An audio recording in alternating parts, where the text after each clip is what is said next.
Hi, this is Christine again from Washington State, and today I'm going to talk a little bit about my diagnoses, and I'll try to run through it fairly quickly. I've had struggled with disease for the last 25 years, so when I was 17 I got diagnosed with my eye disease, retinitis pigmentosa, and I went in to get contact lenses. I complained to my doctor that I couldn't really see out of one of my eyes off to the side, and I was told that I was going blind and that my kids were going to have it and it was genetic. Well, turns out after going to the University of Washington and getting followed up there, nobody in my family had it, and they couldn't really explain why I had it,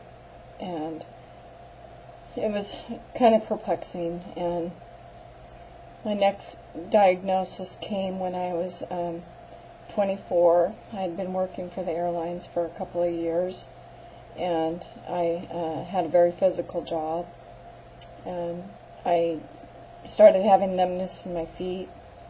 And so I went into a chiropractor and then ended up in a neurology and getting an MRI, and they diagnosed me with MS. And when I went to the University of Washington again to get a second opinion on that, they put the two diseases together and said there's probably no way that I would have MS and RP. So they thought I had a really rare form of muscular dystrophy called mitochondrial myopathy, and I knew very little about it.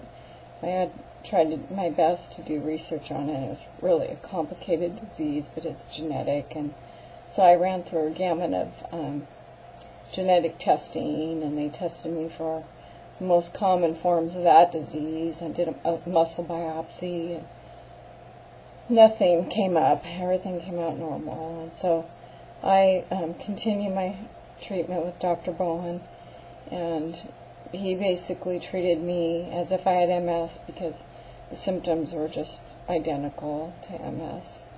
And so I tried the Avonex therapy for a while, probably a year, and then I did the Betaseron after that, and I kind of gave up on the shot treatments because partly it just got really hard for me to do the injections, and partly because there was so much question on whether I even had MS.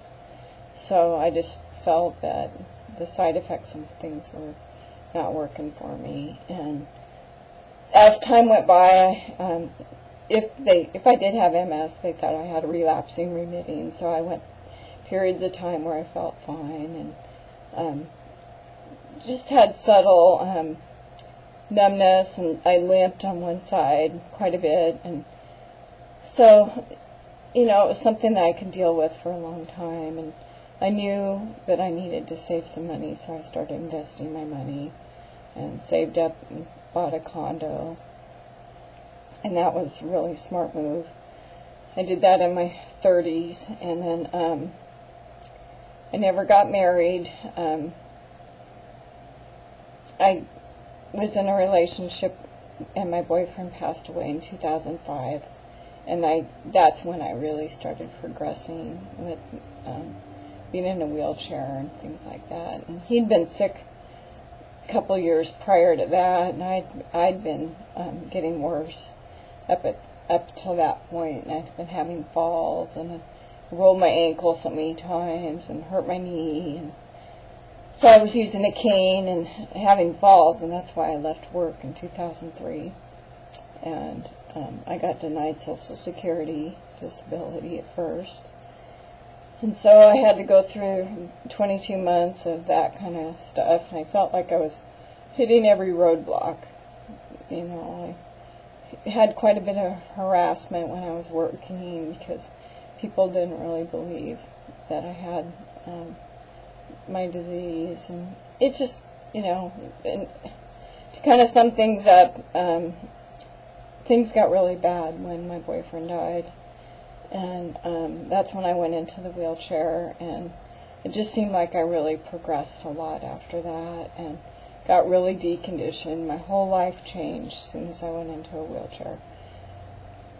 And up for the last 3 years, I've been doing what I can do to try to, learn how to live independently, being in a wheelchair. I don't have a caregiver or any help from the state because I earn so much on Social Security.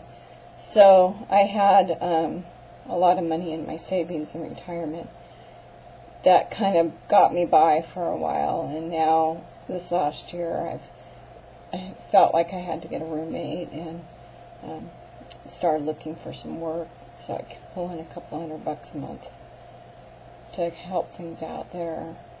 So all in all, I basically feel like I'm still kind of getting a little worse. I have been doing my pool therapy.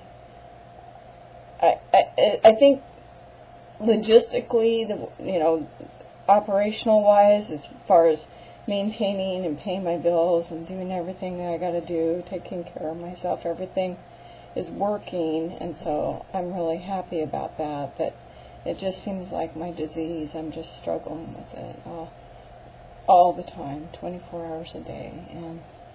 And my main symptom is just weakness and tiredness and fatigue and a lot of numbness. Ever since I've been in a wheelchair, the numbness has gotten way worse. And this last year, even my arms have gotten a lot number, and it's been harder for me to eat, hold silverware, cut with my silverware, and just a lot of things. I can't write really anymore. My typing and my mouse movements are getting worse. So I'm going through some vocational training where they're going to do some assistive devices and assess me and try to help me, cope with some of the progression as far as some of the skills that I want to try to, I want to try to still work. So all in all, I'm doing a pretty good job at maintaining and pushing forward with things. I've learned so much. I've learned, not to go by the way things feel. Usually with rest and time, it's always better later. Times when you feel really bad, you just kind of have to ride the wave, and that's how I cope with my disease quite a bit. I have very strong faith, and so I have a lot of time to contemplate things now, and I spend a lot of time alone, and that's something that is really hard too. And learning to take the access bus and dealing with that is a whole nother story. But that's what happened to me, and kind of how I'm coping with things. So I'm not sure what the next topic will be, but that's kind of a rundown of where I'm at. And that's it for tonight. Thanks. Bye.